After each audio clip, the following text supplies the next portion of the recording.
Orientalism, which appeared in 1978.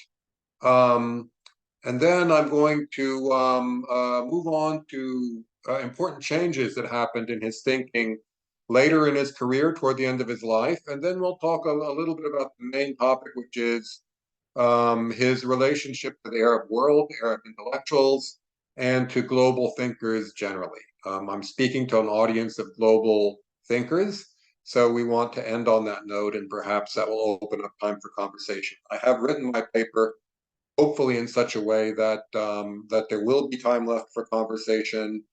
I invite you to exert yourself in hopes that you will understand clearly my very American English, for which I apologize in advance.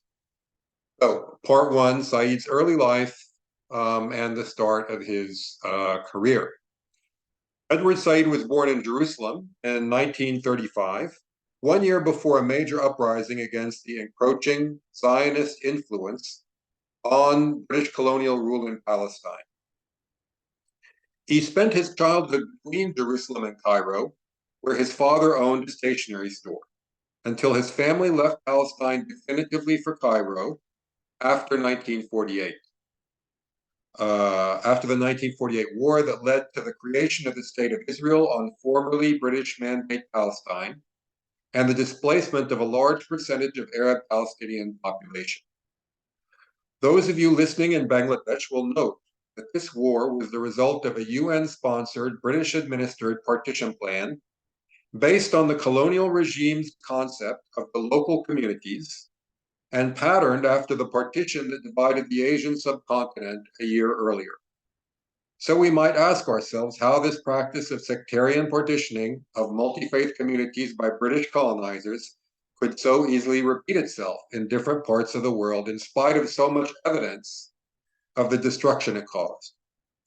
In any case, Said's family set up as Palestinian exiles in Cairo after 1948, where he excelled as a student and his father's business flourished.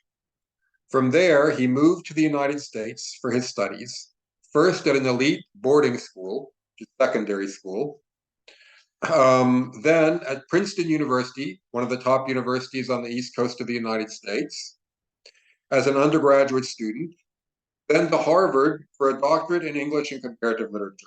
And Harvard University, I'm sure you all know, is often considered the #1 university in the country. Said's first academic position was at Columbia University in New York, and he would spend the rest of his career there. His early work, including his first book of literary criticism about Joseph Conrad, the Anglo-Polish writer who wrote exotic tales of seafaring in Africa, Latin America, and Asia, about Joseph Conrad's letters. And in this work, he applied critical methods of interest to literary scholars in the United States at the time, namely phenomenological and practical criticism. Some are surprised that even though he wrote about Conrad, his first book, which focused on this author, never mentioned colonialism.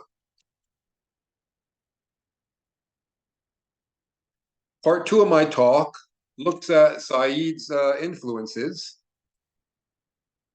and the publication of his major work of 1978, Orientalism.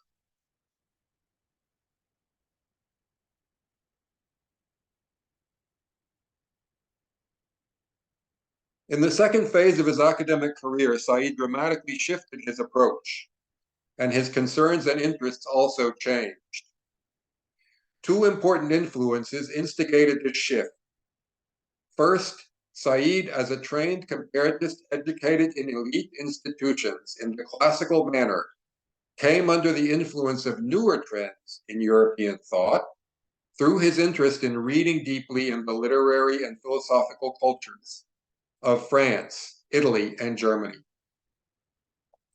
More specifically, French strains of anti-foundationalist thinking, drawing heavily on the writings of Sigmund Freud and Friedrich Nietzsche, especially the work of the French philosopher Michel Foucault, became central to Said's work.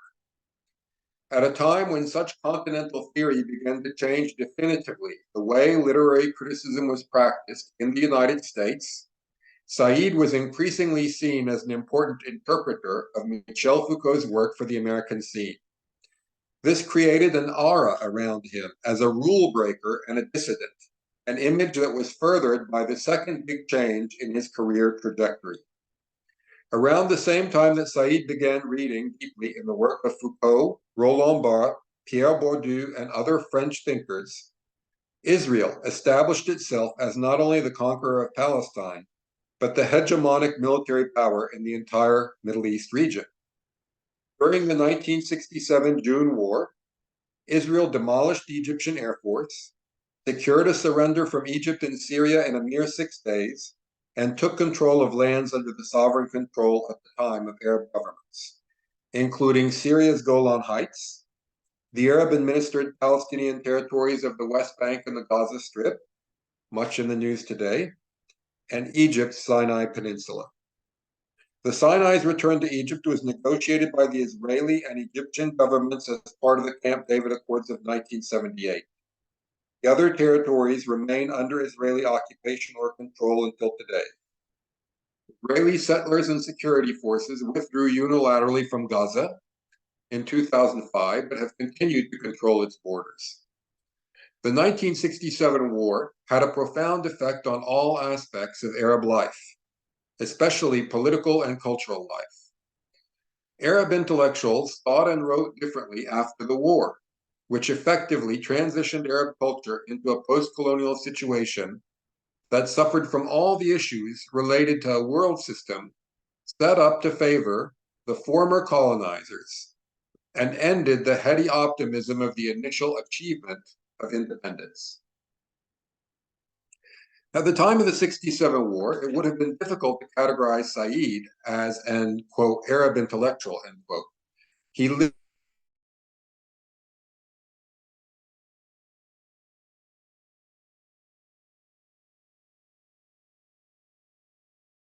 and did not demonstrate speaks of the profound influence upon him of watching the events of the 67 war from the United States. And this influence began to appear in ways both direct and indirect in his writings.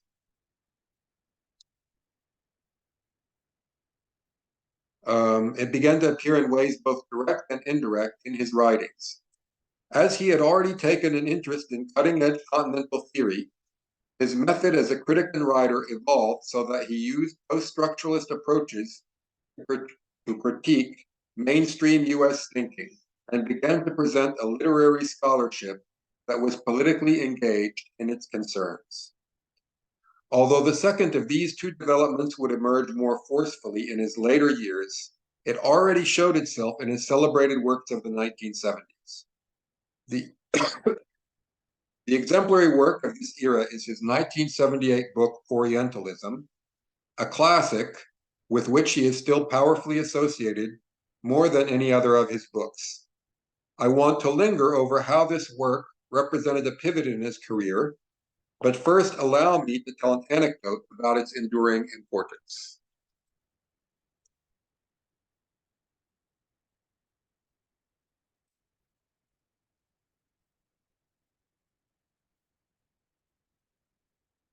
Around 5 years ago, I published a book that included a chapter about the critique of Orientalist thinking among many Arab intellectuals throughout the 20th century, a topic I will return to at the end of this morning's talk. While finishing the final draft of this chapter, I realized that given the centrality of Said's Orientalism to my topic, I should reread the book in its entirety before finishing the final version of my chapter. I walked to a nearby coffee shop in the morning on a weekend with the book in my hand, sat down against a back wall with a coffee, and embarked on my reading. Before I made it through a few pages, a tortured young American intellectual, perhaps a graduate student at a local university, raced across the cafe after recognizing the book's iconic cover and announced to me, "You know that book has been debunked." Immediately following this pronouncement, the young man marched off, prompting coffee drinkers at the next table to ask me, "What is the deal with that book you are reading?" A fair question, if ever I have heard one. What is the deal with Orientalism? In his most celebrated book, Said traces the history of the 19th and early 20th century British and French writings about the Arabic-speaking countries that were then called the Orient. Said's study emphasizes Britain and France because they were the two most dominant global powers in the region, and Said's goal was to show the link between Orientalist discourse and European colonial politics. So even though he begins in the classical world and ends with American global dominance in his book, he emphasizes the period from 1750 to 1950, since these centuries represent the rise and fall of British and French Middle Eastern power. This linkage between colonial politics and the discourse around the other proved elusive for Said's US readers, many of whom read the work as a defense of Arabs against misrepresentations and stereotyping. There's more to the book than just stereotypes. But this is an easy path to take in the United States, where political discourse is often openly ethnic. At the same time, the idea that work in the humanities and human sciences might connect to geopolitics proved easier to comprehend by readers who had lived under British colonial authority in the Middle East or indeed in South Asia. In Orientalism, Said reads this connection as a Foucaultian, Michel Foucault, remember, as a Foucaultian discourse, and thus presented the book as an important contribution to a growing interest in the United States in the work of French philosopher Michel Foucault. However, much of Foucault's writing saw individual authors as subordinate to the movement of discourse, and Said wished to distinguish himself from this connection of the Foucaultian author function in a manner that would have important consequences for his work after Orientalism. Here are two passages from the Introduction to Orientalism that touch on the way Said distinguished his own method from Foucault. On page 23 of the introduction, Said makes the following distinction, quote, "Yet unlike Michel Foucault, to whose work I am greatly indebted, I do believe in the determining imprint of individual writers upon the otherwise anonymous collective body of texts constituting a discursive formation like Orientalism," end quote. Here, Said associates his commitment to the individual agency of authors, and by extension of intellectuals and even citizens more generally. As humans caught up in modernity, our actions are largely determined and broadly delimited by discourse. But at the same time, Said believed discourse is ultimately shaped by humans and can be resisted by human agency. Ultimately, Said views himself as an example of this. A few pages later, he adds what he calls a personal note in quotation marks to explain his motivation, his ethos, and his personal investment in the book he is writing. Again, quoting from the Introduction to Orientalism. Much of the impersonal investment in this study derives from my awareness of being an, quote, Oriental, end quote, as a child growing up in two British colonies. All of my education in those colonies, Palestine and Egypt, and in the United States has been Western, and yet that deep early awareness has persisted.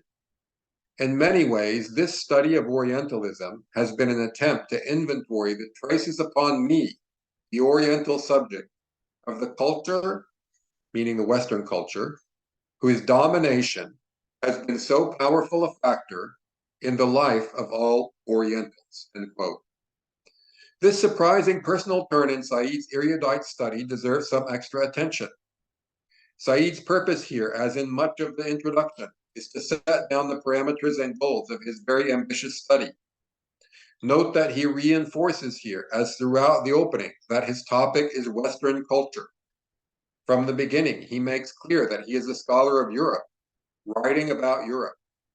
His goal is to use Foucaultian discourse analysis to expose Europe, but he will make no assertions, nor offer insights, nor explicate any cultural products originating with the Arab subject.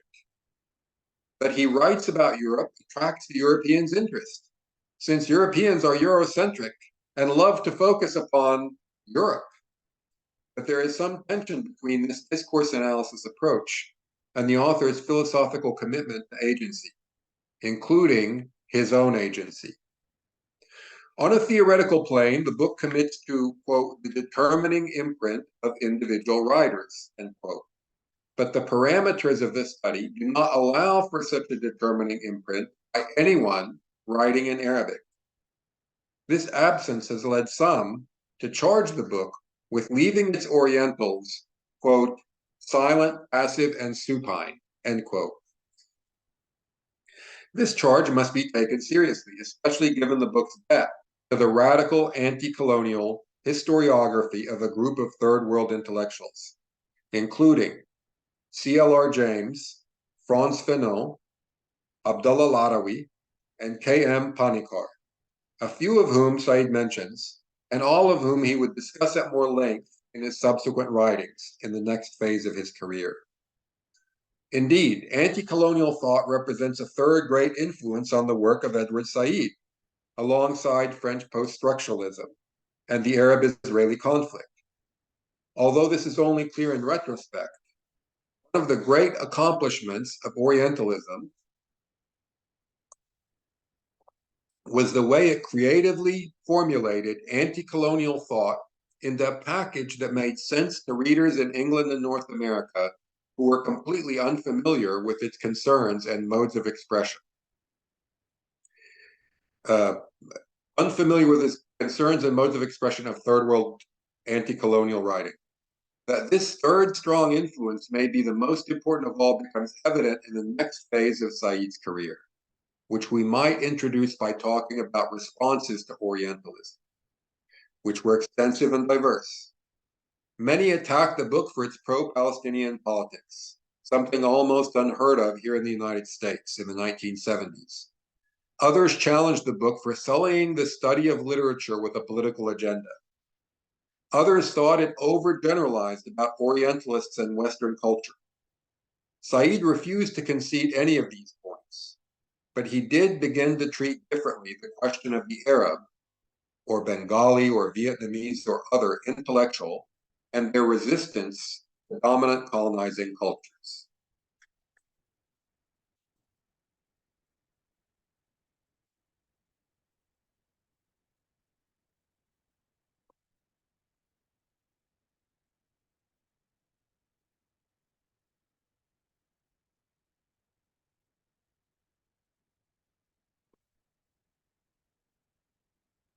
In the next phase of his career, Said worked to resolve the tension around Orientalism's treatment of agency, at times Foucauldian and at times more emphatically committed to the imprint of the individual agent. He began to create Foucault's conception of power as all-pervasive, and he began to conceive Foucault's conception of power as all too pervasive, and he emphasized a Gramscian alternative to those critiques of cultural discourse that tended toward political quietism. Also significantly, Arab and other global South intellectuals implicitly present in his methods and approaches since before Orientalism came to the fore as interlocutors, influences, and topics in his writing. For example, Said forged the proposition of what he called, quote, contrapuntal reading,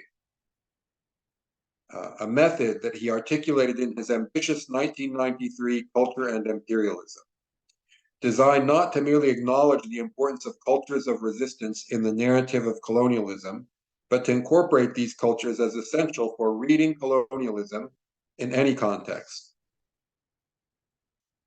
Whether in writing about the cultures of Europe and North America, or those of the global South.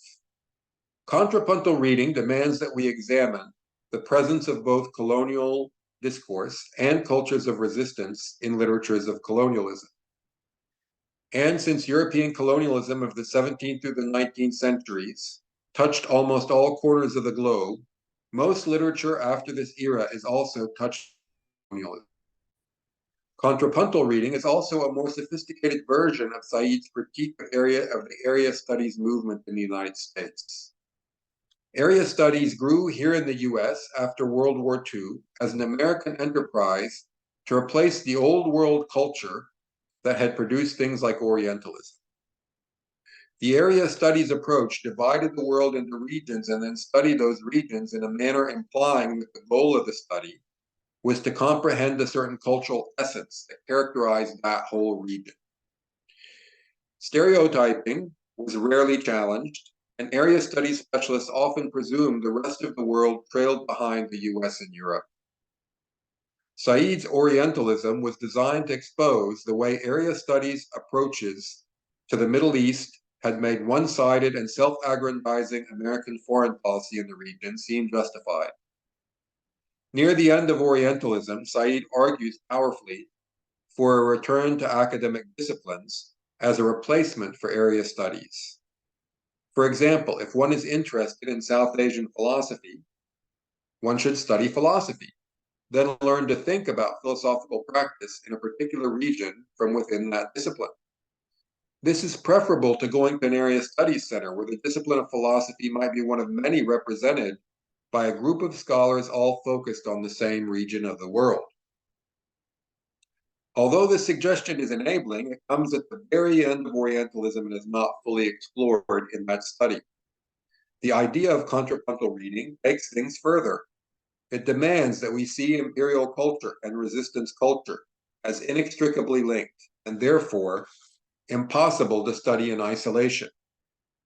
So, for example, when Said discusses Dickens' classic novel, Great Expectations, some of you might be familiar with, at the beginning of his book, Culture and Imperialism, his emphasis is on the British penal colony of Australia, which plays a crucial role in the novel, even though none of the novel is set on the continent.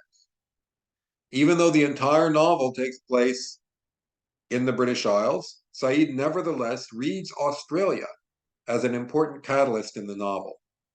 It is where Magwitch, one of the characters in the novel, goes to make his fortune, the one that he bequeaths to Pip, the protagonist, in order to make him a prosperous gentleman.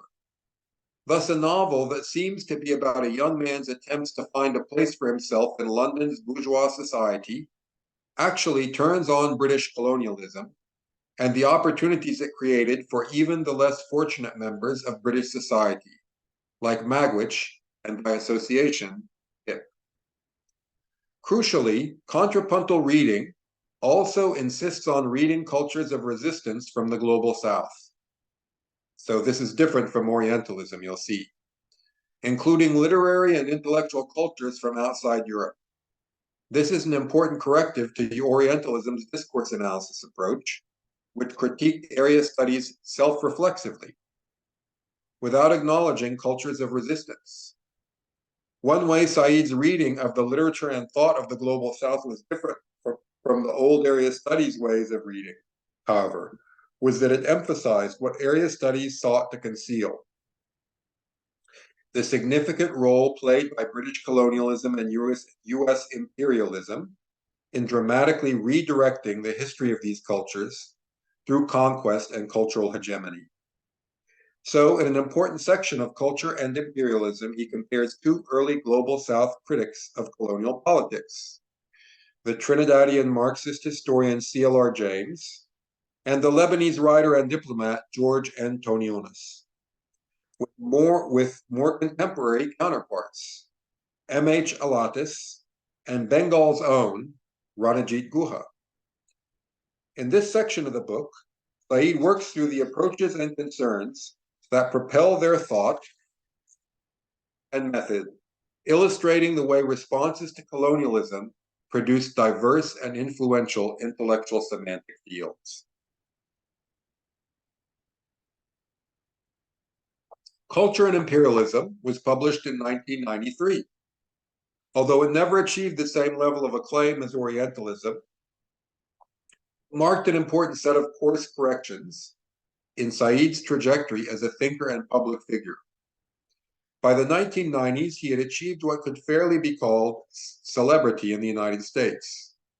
He appeared regularly on American television, at times debating high government officials from the US or Israel, and he wrote for prestige periodicals read by American elites, commenting on a variety of topics from literature to politics to music. He was profiled in Time magazine, the top weekly news magazine of that era, and he began to write a monthly column for the Arabic daily El Hayat. As his celebrity grew, so did attacks on him by a range of political actors who begrudged his impassioned and cogent defense of Arab and Palestinian human rights. I should pause here to say that the extent to which Said's defense of Palestinian rights broke with mainstream American thought cannot be understated.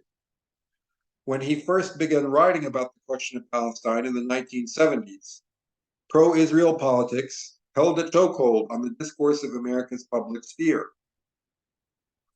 To have as prominent a figure as Said associate himself with Palestinian liberation was unheard of, not to mention unwelcome. During Said's lifetime, this total U.S. embargo on the Arab side of the story shifted, but only slightly, and largely as much because of his personal efforts as because of any other individual. I have often thought of this as a life meets theory phenomenon. Said wrote about the agency of the individual writer in works like Orientalism, Culture and Imperialism, and Representations of the Intellectual. Then he performed the possibility of the writer's agency in his career. It was Said's regular practice as one of America's most celebrated literary critics, with politically unpopular views, to find fellow academics in solidarity with the Palestinian cause, invite him to speak on campus about literary theory, so that he could add a side engagement sponsored by a pro-Palestinian student organization, for example, about the question of Palestine. At these events, he regularly faced down hecklers. In the mainstream media, he was given names like Professor of Terror, of anti-Semitism for criticizing the Israeli state, though the state and the faith of its people were inextricable. Still, Said's influence grew, especially among intellectuals and academics. Two negative developments during this period should be mentioned. First, it was during the 1990s that Said received the diagnosis of a life-threatening leukemia, cancer of the blood. For the rest of his life, he would be forced to contend with debilitating treatments for the disease, although he rarely let these side effects slow his pace. Second, Said broke over the Oslo Accords, which were negotiations between the Palestinian leadership and Israel, with the leadership of the Palestinian movement, leading to an at times bitter separation from figures like Yasser Arafat, of whom he had been an effective defender in the U.S. public sphere up to that point. Said's reason for taking this new position against the Palestinian political leadership was that the agreements did not offer the Palestinians any actual sovereignty. Rather, they would remain under Israeli control, allowed only to serve as their proxies in ruling over the Palestinian populace.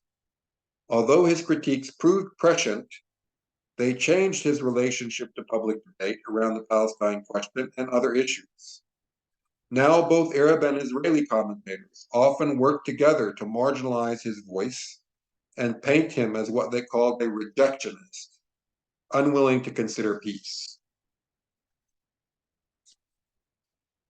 At the time of Said's death in 2003, his influence had continued to spread, however, particularly among academics, both literary critics and scholars of Arab history and politics. Said was one of the most influential figures of his generation. This influence has barely waned in the 20 years since his death. Said modeled a way the American academic might incorporate political commitment into their work. And his work not only changed the way many people think of the Arab-Israeli conflict, but it also created a space for provincial American scholars and activists to think about the connection between their work and the world. It might surprise you that this had been a great challenge for American academics in spite of the unmatched geopolitical power of the United States after World War II, and especially after the end of the Cold War. Said is considered the foundational figure for the field of post-colonial studies, and his influence on a multiplicity of disciplines, including literary theory, criticism, gender studies, and studies of politics has been enormous.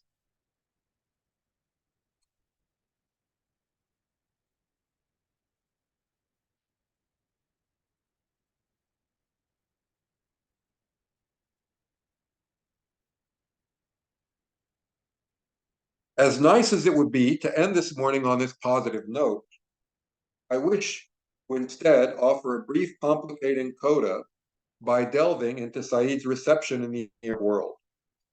The goal is that this brief final section of my talk might bring home to all of you that the story of Edward Said is not merely an American one without relevance for the Bangladeshi scholar. I hope to achieve this by inviting you to think of Said as a global figure, relevant for many places. Indeed, the case of Said suggests both the limits and possibilities of a global criticism. A common critique of the initial phase of postcolonial studies in the United States in the 1990s was that it suffered from the same kind of American provincialism as other schools of American criticism.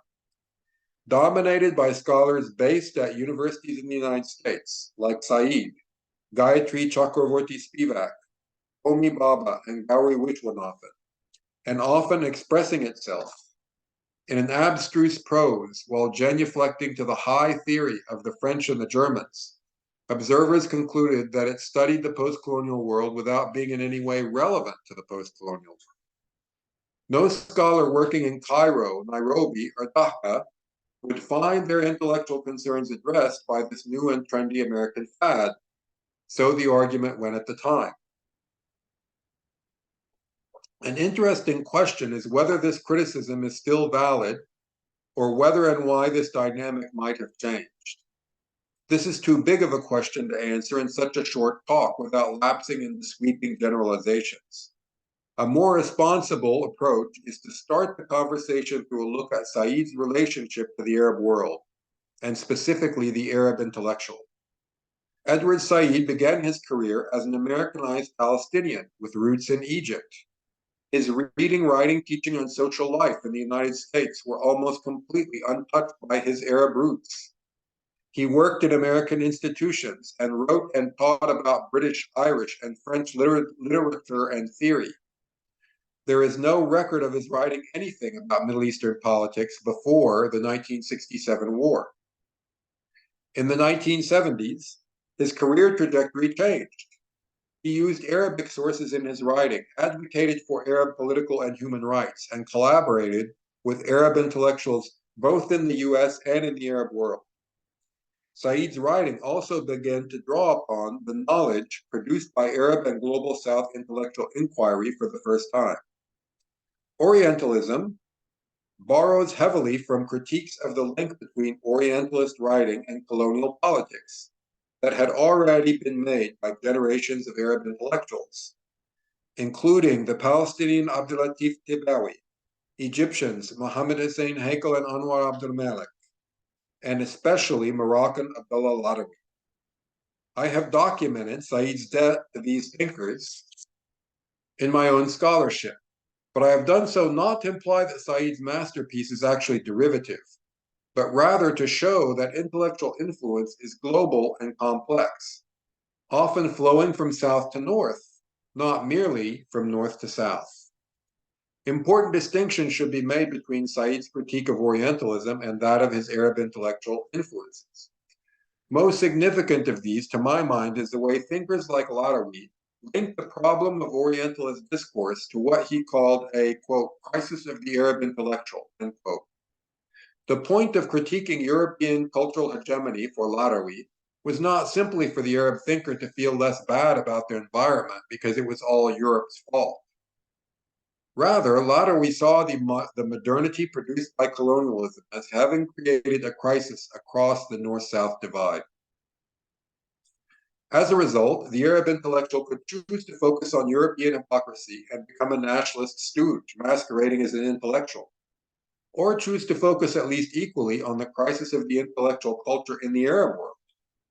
Ladawi's work represented a contrapuntalism before contrapuntalism, and it prefigured the direction Said himself would take after Orientalism had been published to acclaim and criticism. Interestingly, Said's fame in America changed the way Orientalist discourse was discussed in the Arab world. His name and image became well known, and his insights were much sought after. He was an Arab thinker who made it big in America, in addition to being an advocate for Palestinian rights, a critic of American empire, a prominent figure in his field of literary criticism. His regular column in Al Hayat, which I mentioned earlier, was followed closely by its Arab readers, and his major works began to be translated into Arabic. Ironically, as Said moved toward his theory of contrapuntal reading, critiques of Orientalist discourse in the region became more and more defensive and nationalist. The irony raises important questions about the challenges facing the move toward a more transnational criticism, such as the difficulty of scholars in the US to stay engaged with research activity in Africa, Asia, and the Middle East. The harsh treatment of NRIs, I don't know if you use this acronym, but non-resident Indians, who return to India to write, teach, or give lectures. The difficulty of translating into English and publishing important work written in languages other than the commonly translated languages of Western Europe.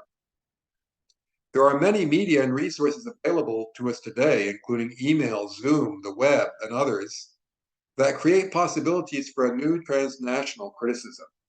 But media and technology do not seem to have resolved the crisis of a modernity fashioned by colonialism, a crisis created by flesh and blood human beings, and only addressed through an understanding of the determining imprint of individual writers and a faith in the agency of human actors. Thank you very much.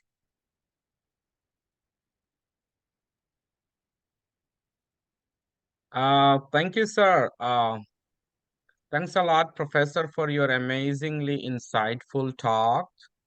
I believe this talk is going to inspire our learning zeal and critical inquiry. And now this brings us to our second section, which is question and answer section. So I'm like opening the floor for the questions, and I'm requesting all to ask your questions.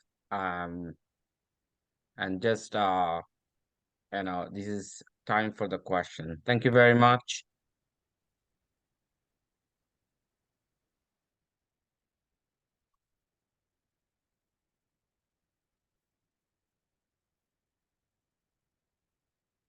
Um, so thank you very much for the question. So Edward Said thinks of Orientalism as a discourse, and he's borrowing that term from the French philosopher Michel Foucault. Um, what kinds of explanations can I give to further illustrate this?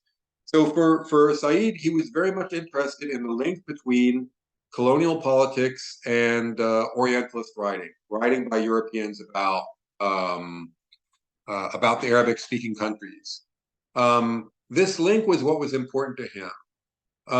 The aspect of borrowing Foucault's notion of discourse comes in an important and tricky way, which is to say that he's not interested at all in whether or not the things that Orientalists said are true or false.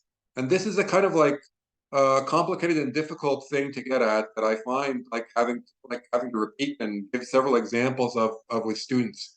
But many of the writers, the Orientalist writers that he writes about in the body of the actual book, were people who were extremely knowledgeable.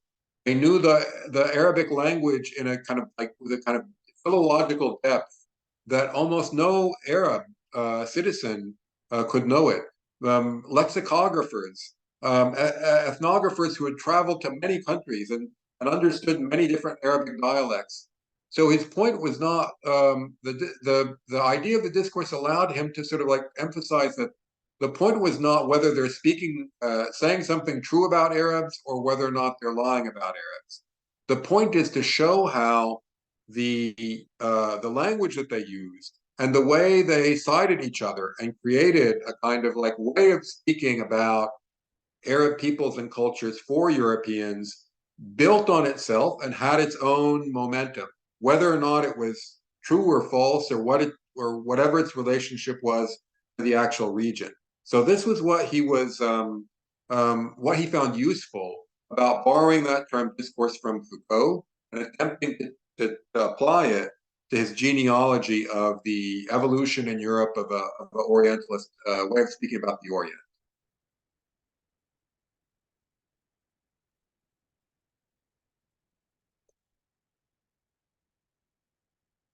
Um, More questions from the students. okay.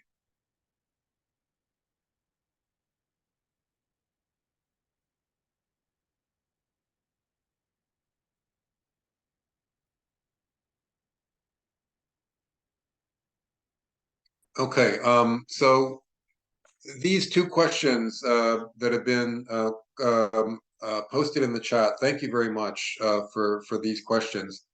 If we suppose a man from Occident and another man from Orient has committed the same crime, will their punishments be different? How does Orientalism influence law and justice? Yeah, I think so. What I want to say, I'm not sure that I'm quite competent or qualified to answer that question. I think I will put it back into the context of the talk and the trajectory of Said's career. And you know what I'll say is like referring back to the answer to the previous question. When we think of Orientalism as a discourse, we tend to not be that concerned with questions of justice. Rather, we're concerned with questions of power and how power operates. So one might be able to deduce from the way Orientalist discourse operates and from the power structure that produces it that a juridical, a kind of like a penal situation, punishment, corporal punishment, and other types of juridical punishment for colonized peoples would not in any way be the same as the colonizer. The colonizer gets off scot-free, and the colonized is punished very harshly. Um, uh, uh, an argument might be made, though, that the later Said, with his interest in anti-colonial historiography, his interest in third world Marxisms, his reading of Gramsci, allows us to get at this the question as a question of social justice a little bit more directly. And so, you know, I think it's fairly obvious to say that, you know, a colonizer is going to be judicial systems are going to be set up in such a way that the colonizer is going to face harsher justice than the colonized. But maybe the question is like, you know, what is the proper understanding and what is our proper response to that dynamic? What theories are enabling for us to understand that dynamic with insight? Um,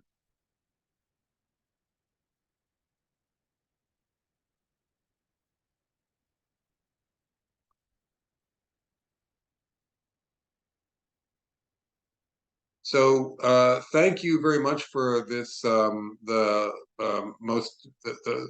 newest question. Some scholars and critics consider Said as anti-Western.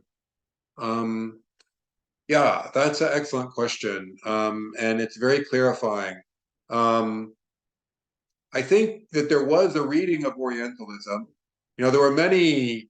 Orientalism was such a celebrated text that got so much attention and had so many responses.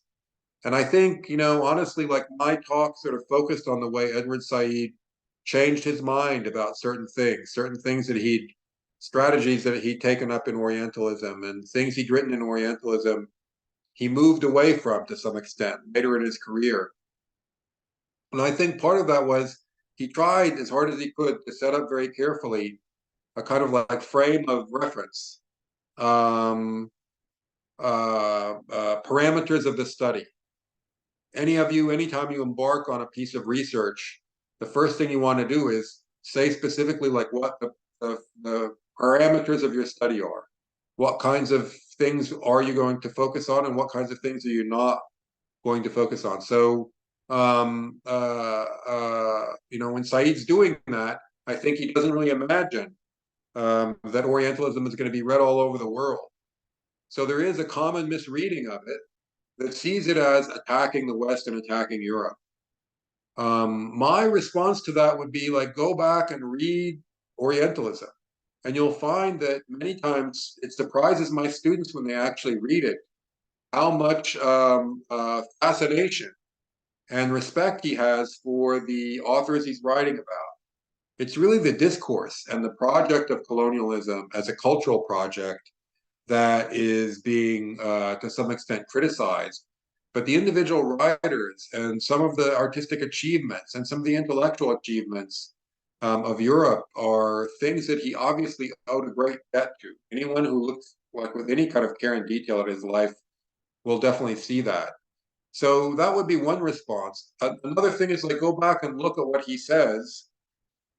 Many times he wrote about the responses to Orientalism. For example, in the 25th anniversary edition, he writes a long, brand new introduction, and he takes on these charges, and he says, it's ridiculous to think I'm anti-Western. You know, in the quote that I read in my talk, he admits, all of my education has been Western. So I think, this is another place where we see that's a kind of like a characterization that's very inaccurate. Yeah, and I think, the one last thing I want to say about it is that part of it is like he was such a strong advocate for the question of Palestine, that it was surprising to people. And the only way they could understand it was to say, oh, he must hate Europeans and hate the West. But you don't really find that in his actual writing. In fact, if anything, you find the opposite.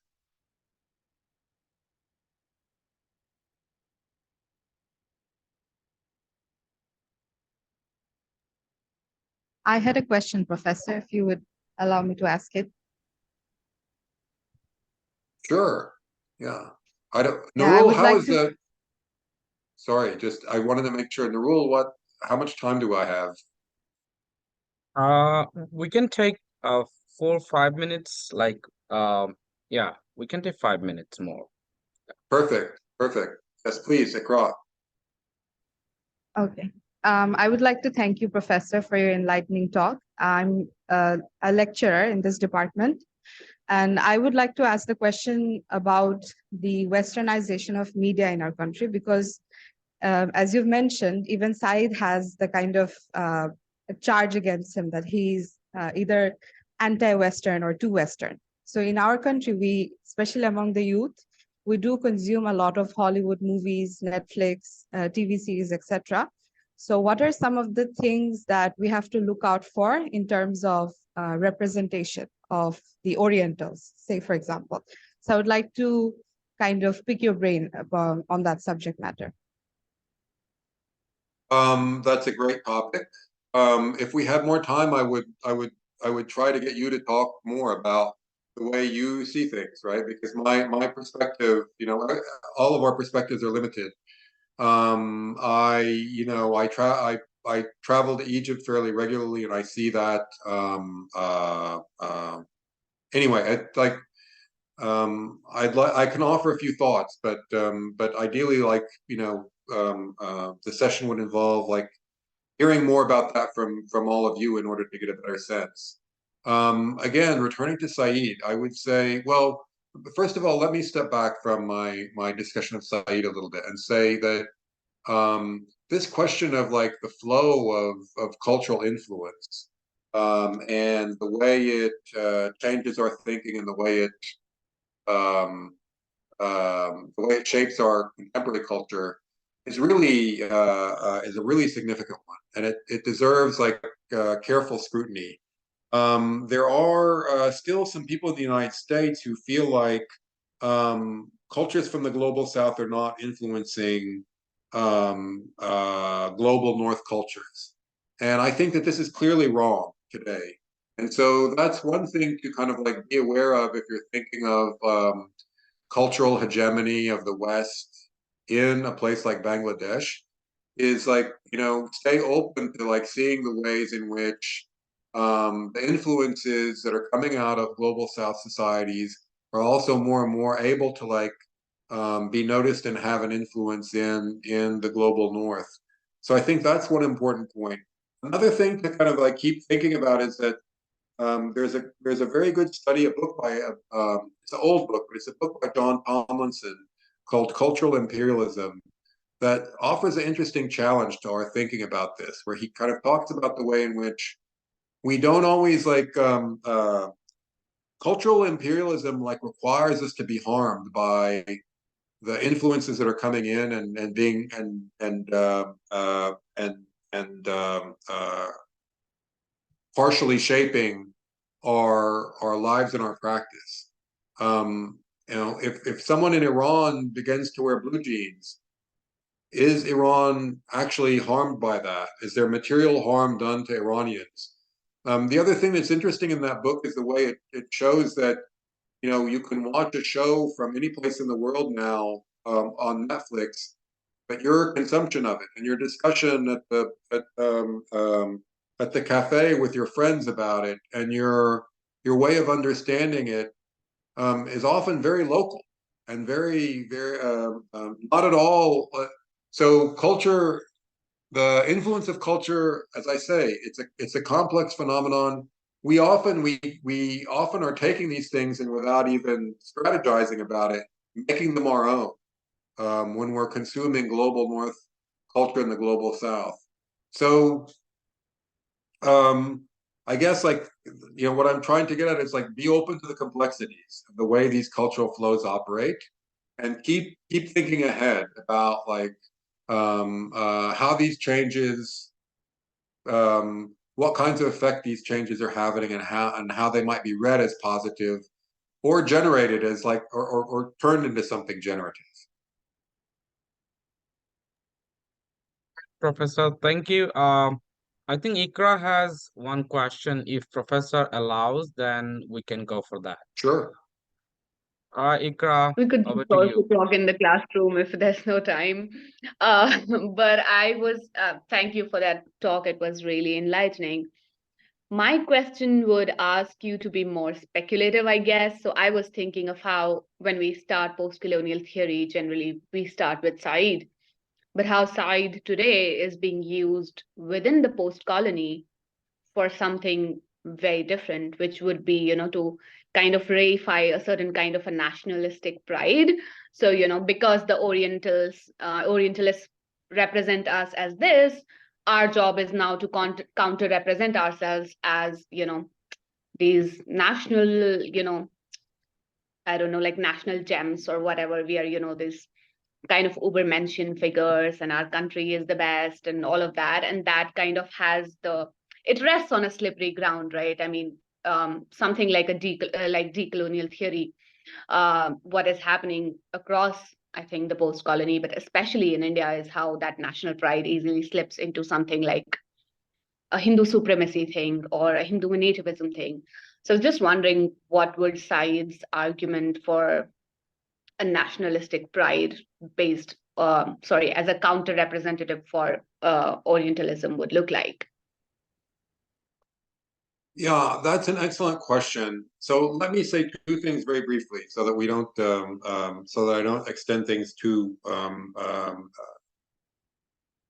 way past the time that we have allotted, and everyone there in Dhaka can get on with their day.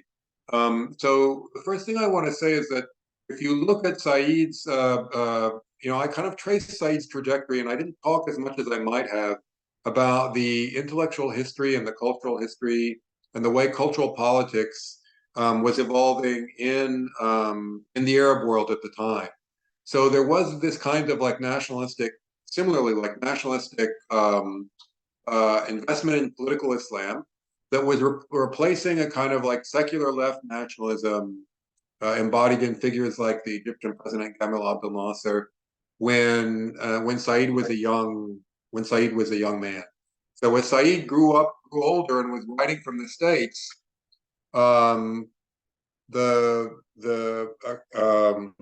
secular left, which was sometimes Marxist and sometimes bourgeois nationalist and sometimes had other ideological approaches, was more or less being wiped out by military dictatorships, and replaced his resistance to military dictatorship and cultural and neo-imperialist forces by political Islam, which was growing stronger and stronger in the kind of like outside the government, like extra-governmental circles. So this interpretation of Said that you're talking about was very well known in the Arab world. And as Said became more and more integrated into the politics of the Arab world and Arab intellectual circles, he himself became very aware that this is how his work was being interpreted. So I think one great thing to see done would be to have his introduction to Orientalism that he wrote on the occasion of the 25th anniversary translated into Bangla and translated into Hindi and translated into several languages of the post-colony and read and discussed because he does specifically like take on that reading of the book, and he calls it out as like an inaccurate reading of the book and of history. So yeah, so those are the two things. I slammed them together into one thing, but I was thinking of like his own response in the 25th anniversary edition, and the kind of like history, the history of cultural politics in the Arab world that kind of responded to his work as well. So that, yeah, thank you. That's an excellent question. It helps me sort of clarify a few things I was trying to get at in my talk. All right, thank you, Ikra, and thank you, everybody. That's the end of our second part. And thank you, Professor, for your amazing talk and responses. And now we can turn to our third part, which is our final part. Now I can invite for vote of thanks to be given by Lieutenant Colonel Khandakar Jahirul Alam, Director of International Affairs, Bangladesh University of Professionals. Over to you, sir. Thank you very much, Assistant Professor Nurul Islam. On behalf of Honorable Vice Chancellor, from the Chairman of English Department, and all the teachers of English Department, particularly Assistant Professor Nurul Islam, and of course, the dear participants, the students of the English Department, I thank you, Dr. Hossam, for your excellent and extraordinary efforts to conduct this session. It was really very nice to hear a different perception or different idea from different angle. It gives a diversification of knowledge to our students. And I would like to also thank particularly the students asking very, very intellectual and very thought-provoking questions, challenging questions to Dr. Hossam. And thank you very much, Dr. Hossam, for answering all these questions very critically, analytically, and very comprehensive way. So I hope our students and teachers are highly benefited. And once again, I would also like to thank the teachers of English Department, because student asking this type of question actually is the creation of or the outcome of the efforts given by our teachers to their students. So credit goes to our teachers as well as our students to ask this type of critical questions to an enlightened professor like Dr. Hossam. So, sir, thank you very much for your kind presence and hope to see you in future also in such events. Thank you, sir. Thank you very much. Thanks to you. All right. Thank you, Johid sir. Now that's the very end of our session. I would like to invite Dr. Mohsin Reza sir for his concluding remarks or concluding speech. And I'm done. Thank you very much. Thank you, Nurul. Thank you very much. At first, I must express my heartfelt thanks and gratitude to Professor Dr. Hossam sir. Actually, it was a mesmerizing session. I really enjoyed it in depth. Sir has talked on Said's global legacy, especially focusing on the criticism across the divide between the North and South. Sir has actually in detail shown us the stages through which the evolution of Said also took place, like Said's early life and career, Said's influences and Orientalism. And Orientalism especially focused in 1978, Said's career after Orientalism, and finally Said in the Arab world. I think that it was quite enlightening, especially for our students and for our faculty members of the department as well. I thank Professor Hossam on behalf of the Vice Chancellor, sir, on behalf of the OEFC, on behalf of the International Affairs of our university, as well as Department of English, all teachers and students. And I must request and invite him to visit our country and our university as well. Hossam, sir, mesmerizing. Thank you, sir. Thank you a lot. Thank you very much. It would be my great honor to visit. Thank you, sir. Thank you, sir. So thank you everybody for joining. That's the end of our session. Thank you, sir. Thank you, Johid, sir. Thank you, Chairman, sir, and everyone who has made this session a successful one. Thank you very much. We also thank Nurul very much for arranging. And Yes, this thank you, session, Nurul. talking to My Hossam, duty, sir, my and pleasure, talking to sir. us. Thank you. Yes. Have a wonderful day. Goodbye. Thank you very Thank you, much, sir. Dr. Hossam. Thank you very much, sir. Hope to see Professor you in Hossam, Bangladesh. lot of thanks. Thank you. Thank you, sir.